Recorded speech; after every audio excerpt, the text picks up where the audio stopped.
नमस्कार, बहुत स्वागत है आप सभी का। आपके साथ मैं पल्लवी रविंद्र सिंह। सीधी तस्वीरें आपको कांकेर से दिखाएंगे, जहां पर कांग्रेस सांसद राहुल गांधी मौजूद हैं। तस्वीरें आप देखिए। यूपीए की सरकारों को देख लो। हमारी सरकार किसानों की, मजदूरों की, गरीब लोगों की, बेरोजगार लोगों की, इनकी मदद करती है। उनकी सरकारें जो हैं बड़ी बड़ी बातें करती हैं, मगर अंत में अदानी जी की वो मदद करते हैं। आप देखिए, देश की हालत देखिए। बघेल जी ने कहा खदान अदानी जी को दी जाती है, एयरपोर्ट अदानी जी को दी जाती है, पोर्ट्स अदानी जी को दिए जाते हैं, कानून बनाए जाते हैं। किसान के खिलाफ जो कानून बनाए गए वो कानून अदानी जी की मदद करने के लिए। हिमाचल प्रदेश में आप जाइए, सेब का पूरा बिजनेस अदानी जी के हाथ में। जम्मू कश्मीर जाइए, वहां पे सेब का बिजनेस अदानी जी के हाथ में। तो जो भी वो करते हैं अदानी जी के लिए, देश के सबसे बड़े 2-3 उद्योगपतियों के लिए करते हैं। और जो भी हम करते हैं, हम किसानों के लिए करते हैं, मजदूरों के लिए करते हैं, आदिवासियों के लिए करते हैं, दलितों के लिए करते हैं, पिछड़ों के लिए करते हैं। सीधी सी बात। मनरेगा देख लीजिए, हम मनरेगा लाए, लोकसभा में प्रधानमंत्री ने देश के सब मजदूरों का अपमान किया, कहा कि मनरेगा बिल्कुल बेकार प्रोग्राम है। भोजन का अधिकार हम लाए, कर्जा माफी हमने की। क्यों? क्योंकि हम जानते हैं कि जब तक हम गरीबों की मदद नहीं करेंगे, कमजोर लोगों की मदद नहीं करेंगे, तब तक यह देश खड़ा नहीं हो सकता, यह देश प्रगति नहीं कर सकता है। अब देखिए, छत्तीसगढ़ में हमने वायदा किया था 2,500 रुपए प्रति क्विंटल। सही बात है? सही बात है ना? आज क्या रेट है? आज 2,500 है क्या? कितना ज्यादा? कितना है? 2,640। और यहां सारे लोग जानते हैं कि आज 2,640 है। कांग्रेस पार्टी ने वायदा किया था 2,500 का, और आने वाले समय में जाके वो 3,000 तक पहुंचेगा। सब जानते हैं, पूरा प्रदेश जानता है। अब इसका क्या फायदा है? सबसे पहले किसानों की मदद होती है, मजदूरों की मदद होती है। अब जब किसान के जेब में पैसा आता है, वो उस पैसे का इस्तेमाल गांव में करता है, गांव में वो अपना पैसा डालता है, कुछ खरीदता है, और पूरी गांव की अर्थव्यवस्था बढ़ती है। बीजेपी की सरकार क्या करती है? वही पैसा जो हम किसान को देते हैं, 2,500 प्रति क्विंटल लाखों किसानों को हमने जो दिया, वही पैसा बीजेपी अदानी को दे देती है। क्या अदानी अपने पैसे को गांव में डालता है क्या? क्या अदानी अपने पैसे को गांव में खर्च करता है क्या? नहीं।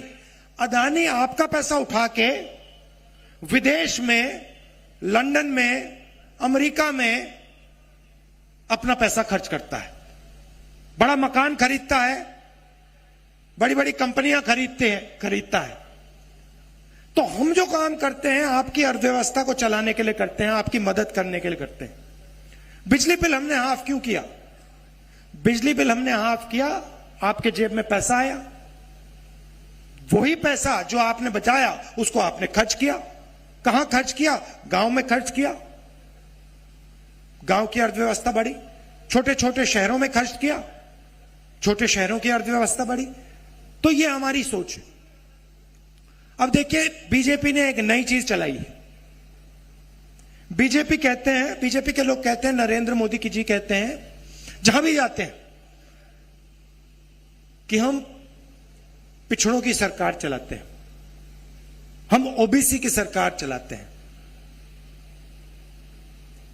अच्छा, तो अगर आप ओबीसी की सरकार चलाते हो और आप अपने हर भाषण में ओबीसी शब्द का प्रयोग करते हो, तो फिर आप ओबीसी कास्ट सेंसस से, जाति जनगणना से इतना क्यों डरते हो? अपने भाषणों में जाति जनगणना शब्द का प्रयोग क्यों नहीं करते हो? और जो हमने आंकड़े निकाले थे जब हमारी सरकार थी दिल्ली में, उनको आप रिलीज क्यों नहीं करते? क्योंकि आप जानते हो कि आज के हिंदुस्तान में जितनी भागीदारी ओबीसी वर्ग की होनी चाहिए नहीं है। यह सच्चाई आप जानते हो और इस सच्चाई को आप देश के ओबीसी युवाओं को नहीं बताना चाहते, उनसे आप यह सच्चाई छुपाना चाहते हो। भाइयों और बहनों, पार्लियामेंट में मैंने भाषण दिया, जाति जनगणना का भाषण था, तो मैंने आंकड़े निकाले। मैं आपको एक उदाहरण देना चाहता हूं। नरेंद्र मोदी जी कहते हैं ओबीसी की सरकार चलाते हैं। यह आंकड़ा आप सुन लीजिए, और देश के सब ओबीसी युवाओं को यह सुनना चाहिए, क्योंकि आपके भविष्य की बात, आपके रोजगार की बात हो रही है। तो जो भी ओबीसी वर्ग के लोग हैं, आप अच्छी तरह सुनिए।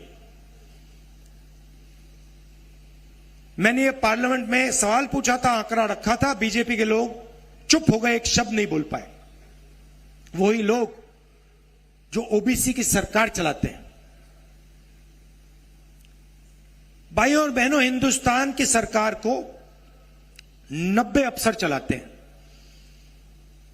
आप गलतफहमी में मत होइए। लोकसभा के एमपी, राज्यसभा के एमपी सरकार को नहीं चलाते हैं। हिंदुस्तान सरकार में 90 आईएएस ऑफिसर्स हैं, जिनको secretary to government of India कहा जाता है, कैबिनेट सेक्रेटरी कहा जाता है। ये सरकार को असलियत में चलाते हैं। सारे के सारे निर्णय ये लेते हैं। मनरेगा में कितना पैसा जाएगा, सेना को कितना पैसा मिलेगा, वायुसेना को क्या मिलेगा, भोजन के अधिकार में क्या जाएगा, पूरा का पूरा पैसा, सारे से सारे निर्णय ये लेते हैं। 90 लोग हैं। अब मैं आपसे पूछना चाहता हूं, इन 90 लोगों में से जो हिंदुस्तान की सरकार को चलाते हैं, रीढ़ की हड्डी जो है, सारे के सारे निर्णय लेते हैं, इन 90 लोगों में से पिछड़े वर्ग के कितने लोग हैं? भाई और बहनों, 3। 90 में से सिर्फ 3 लोग ओबीसी वर्ग के हैं। हिंदुस्तान का बजट तकरीबन 45 लाख करोड़ रुपए का है। 45 लाख करोड़ रुपए का है। उसमें से ये 3 अफसर सिर्फ 5% बजट पर निर्णय लेते हैं। अब मेरा सवाल है, क्या हिंदुस्तान में ओबीसी की आबादी सिर्फ 5% है? जहां भी जाते हैं हम, पिछड़े लोग मिलते हैं, ओबीसी लोग मिलते हैं, हर प्रदेश में मिलते हैं। देश की रीढ़ की हड्डी हैं, अलग अलग काम करते हैं। 5% हो ही नहीं सकते, सवाल ही नहीं उठता। कम से कम